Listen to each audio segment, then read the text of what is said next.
High viewers, మన చేతన మీడియాలో పొలిటికల్, ఇన్ఫర్మేటివ్ లైక్ అటువంటివి ఇస్తూ ఉన్నాం. అదే సినిమాని చాలా తక్కువ ఇవ్వడం.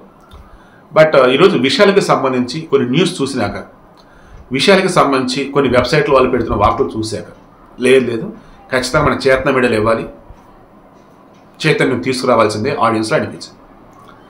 విశాల్ చావుబోతుల మధ్య ఉన్నాడా? మదగజ రాజా అని 2013లో రిలీజ్ అవ్వాల్సిన సినిమా ఇప్పుడు 2025కి రిలీజ్ అవుతుంది. ఇదే ఆయన చివరి సినిమా కాబోతుందా?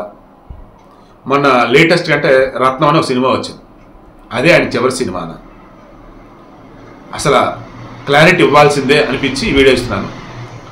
ఫస్ట్ థింగ్, వ్యూస్ కోసం పిచ్చి పిచ్చి థంబ్నెయిల్స్ పెట్టి ఎవరెవరో ఏదేదో చేస్తూ పోతా ఉన్నారు. దయచేసి అటువంటి వాళ్ళని మీరు ఎంకరేజ్ చేయకండి. అటువంటి వీడియోస్ కనుక మీరు చూస్తే రిపోర్ట్ కొట్టండి, లేదా ఆ ఛానల్ని అన్సబ్స్క్రైబ్ చేసుకొని బయటకు వచ్చేసారు. అది శాటిలైట్ ఛానల్ అయినా, యూట్యూబ్ ఛానల్ అయినా, ఏదైనా సరే. శాటిలైట్ ఛానల్ అయితే ఇంట్లో చూడొద్దు. ఆ శాటిలైట్ ఛానల్ కూడా డిజిటల్ ఛానల్ ఉంటుంది కాబట్టి యూట్యూబ్లో వాటి జోలికి పోకండి. ఎందుకంటే ఈ మధ్య యూట్యూబర్లను మించి ఈ శాటిలైట్ ఛానల్స్లో వాళ్ళ డిజిటల్ మీడియా టీము చెలరైపోతున్నాయి. ఇంత ఘోరంగా ఉన్నారు ఇంటర్వ్యూలు అనిపిస్తుంది నాకు ఈ మధ్య కొన్ని thumbnails చూసి. ఇప్పుడు విషయాలకు సంబంధించి చెక్ చేస్తే తాను వైరల్ ఫీవర్తో ఇబ్బంది పడుతున్నాడు, తనకు బెడ్ రెస్ట్ అవసరం, ఆసుపత్రిలో ఉండాలి అని చెప్పేసి 2 రోజుల క్రితం మన అపోలో ఆసుపత్రి వాళ్ళు బయటికి హెల్త్ అప్డేట్ ఇచ్చున్నారు, హెల్త్ బులెటిన్ లాగా. అయినా కానీ విషయాలకు సంబంధించి ఎంత వైరల్ ఫీవర్ అన్నా, ఆ రేంజ్లో బాడీ షివర్ అవుతూ ఫేస్ మొత్తం మారిపోయి మనిషి సన్నగా అయిపోయి ఇలా ఉండడు, ఏదో తేడా కొడుతుందని చెప్పేసి మొత్తం సెర్చ్ చేస్తూ ఉన్న జనాలు. అప్పుడు మనకు తెలిసింది ఏంటంటే 2011లో వాడు వీడు అని ఆర్య అండ్ మన విశాల్ ఇద్దరికి సంబంధించి ఒక సినిమా, బాలా డైరెక్షన్. ఆ సినిమా మొత్తం మీద మెల్లకడతో నటిస్తాడు మన విశాల్.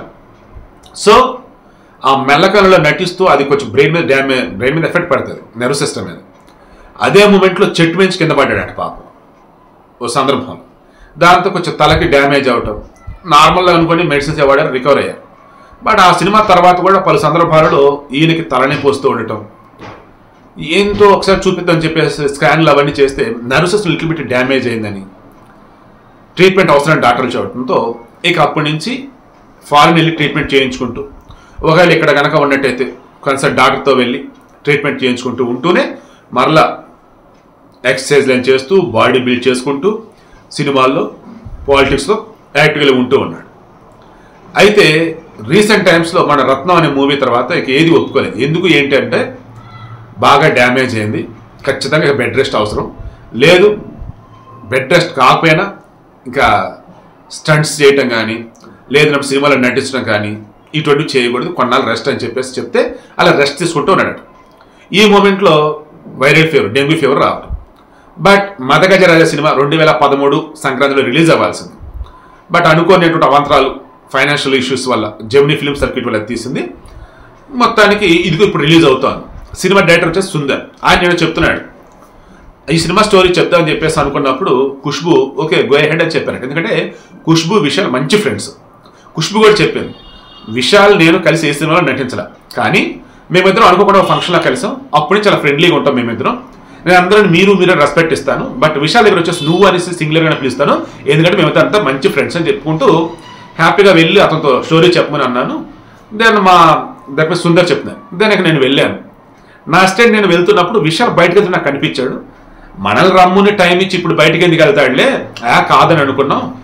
తీరా వెళ్ళాక నిజంగానే విశాల్ లేడు. ఇక నాకు బాగా కోపం వచ్చేసింది. ఇక ఎప్పుడు ఈ మనిషితో మాట్లాడదు అన్నట్టు నేను వచ్చేసాను. 2 నెలల తర్వాత ఫంక్షన్లో కలిశాడు. నేను దూరంగా జరుగుతూ ఉంటే నన్ను చూసి దగ్గరికి వచ్చి సారీ చెప్పి మరి ఆ రోజు మా ఫ్రెండ్కి ఒక మెడికల్ ఎమర్జెన్సీ ఉంటే నేను వెళ్ళాల్సి వచ్చింది, నన్ను క్షమించండి, మమ్మల్ని వెయిట్ చేయొచ్చని అన్నాడు. అప్పటి నుంచి ఇతను మంచితనం అంటే నాకు తెలిసింది. ఇక ఈ మదగజ రాజా సినిమా కోసం తను 8 ప్యాక్ బాడీని మెయింటైన్ చేశాడు. అలా మెయింటైన్ చేయడం కోసం మా సినిమా లేట్ అవుతూ ఉన్నా మిగతా సినిమాలు కూడా స్కిప్ చేస్తూ మా దానికోసమే ఆ బాడీ అలా మెయింటైన్ చేస్తూ వచ్చాడు. అంత డెడికేషన్ ఉన్నటువంటి వ్యక్తి ఇతను అని చెప్పాడు. ఇక నేను ఖుష్బు చెప్పాను, వైరల్ ఫీవర్ ఉండి బాడీ కాలిపోతూ 103 డిగ్రీల సెంటిగ్రేడ్తో ఉండి మనిషి నిలబడలేకపోయినప్పుడు కూడా మా కోసం మేము పిలిచామని వచ్చున్నాడు. ఈవెంట్ అయిపోయి ఇమీడియట్ చెన్నైలో ఆసుపత్రిలో అడ్మిట్ చేసాం. దెన్ రికవర్ అవుతున్నాడు, ఇప్పుడు ట్రీట్మెంట్ నడుస్తూ ఉంది. పిచ్చి వీడియోలు పెట్టి పిచ్చి thumbnails పెట్టి వీడియోలు ఇవ్వకండి అని చెప్పి సామె చెప్పాను. ఇక ఈ బ్రెయిన్ నర్వ్ సిస్టమ్ సంబంధించి నిజమా కాదని క్రాస్ చెక్ చేస్తే 2019లో ఆయనకి అర్జునెట్లో సెకండ్ హీరోయిన్ ఉంటుంది, ఒక సినీ హీరోయిన్ మోడల్ సినిమాలో ఉంటుంది ఒక ఆమె. దెన్ అర్జున్ రెడ్డి ఆమెకు ట్రీట్మెంట్ కూడా చేస్తూ ఉంటాడు, లేదన్నప్పుడు వెళ్తూ ఉంటాడు ఆమె దగ్గరికి. దెన్ ఆమె 2019లో ఎంగేజ్మెంట్ చేసుకున్నాడు విశాల్. సో ఎంగేజ్మెంట్ చేసుకున్నాక ఆ పెళ్లి జరగకుండా క్యాన్సిల్ అయింది. ఎందుకు క్యాన్సిల్ అయింది ఏంటి అన్నప్పుడు ఇదిగో ఇప్పుడు నిజం వస్తుంది. ఏంటది? అప్పుడు ఆయనకి సివియర్గా ఈ బ్రెయిన్ రిలేటెడ్ నర్వ్ సిస్టమ్ అనేది కొంచెం ఇబ్బంది పెట్టింది. ఇన్ ఫ్యూచర్ కూడా ఇబ్బంది రావచ్చు అని చెప్పేసి అని అనుకున్నాడు. దానివల్ల ఆ పెళ్లి క్యాన్సిల్ అయిందని చెప్పేసి ఇప్పుడు తెలుస్తుంది. సో మొత్తంగా పునీత్ రాజ్ కుమార్ చనిపోయిన తర్వాత పునీత్ రాజ్ కుమార్ ఎవరి పిల్లల్ని అయితే చదివిస్తున్నాడో ఆ పిల్లల్ని నేను చదివిస్తాను చెప్పడం కానీ, ఎక్కడ నేను విపత్తులు జరిగినాయి అన్నప్పుడు గ్రౌండ్ లెవెల్లోకి వెళ్ళి మరి సాయం చేసే విషయంలో కానీ, తన వల్ల ఎవరికి ఇబ్బంది కలగకూడదు అని చెప్పేసి ముందు జాగ్రత్త చర్యలు తీసుకోవడం కానీ, తన వల్ల వాళ్ళకి ఇబ్బంది కలిగి వెళ్ళి సాధించవటం కానీ, ఇలా మొత్తం చెక్ చేస్తే విశాల్ లాంటి మంచివాడు, విశాల్ లాంటి గుడ్ క్యారెక్టర్ ఉన్నవాడు నాకు తెలిసి ఈ మధ్యలో నేను చూడాల. అటువంటి వ్యక్తి ప్రజెంట్ ట్రీట్మెంట్ నడుస్తుంది అతనికి. అటు వైరల్ ఫీవర్, డెంగ్యూ ఫీవర్ ఉంది, అండ్ నర్వ్ సిస్టమ్స్ ఇట్లు పెట్టి డ్యామేజ్, రెండింటి ట్రీట్మెంట్ నడుస్తూ ఉంది. ఐఎమ్ షూర్ త్వరలో రికవర్ అవుతాడు, పూర్తిగా కోలుకొని చక్కగా సినిమాలు చేసి నాకైతే అనిపిస్తూ ఉంది. లేనిపోయినటువంటి వార్తలు ప్రచారం చేసేవి మీరు దయచేసి నమ్మకండి. ఖుష్బూ అయితే చాలా క్లారిటీ చెప్పింది, ఫీవర్ తప్ప వేరేది ఏమీ లేదా. బట్ రిమైండింగ్ వాళ్ళు చెప్తుంది ఏంటంటే నర్వ్ సిస్టమ్ డ్యామేజ్ అని దాని ట్రీట్మెంట్ చేస్తాను వాళ్ళు చెప్తా ఉన్నారు. సరే ఏది అయినా సరే త్వరగా కోలుకొని మనస్ఫూర్తి కోరుకుంటూ ఉన్నాను.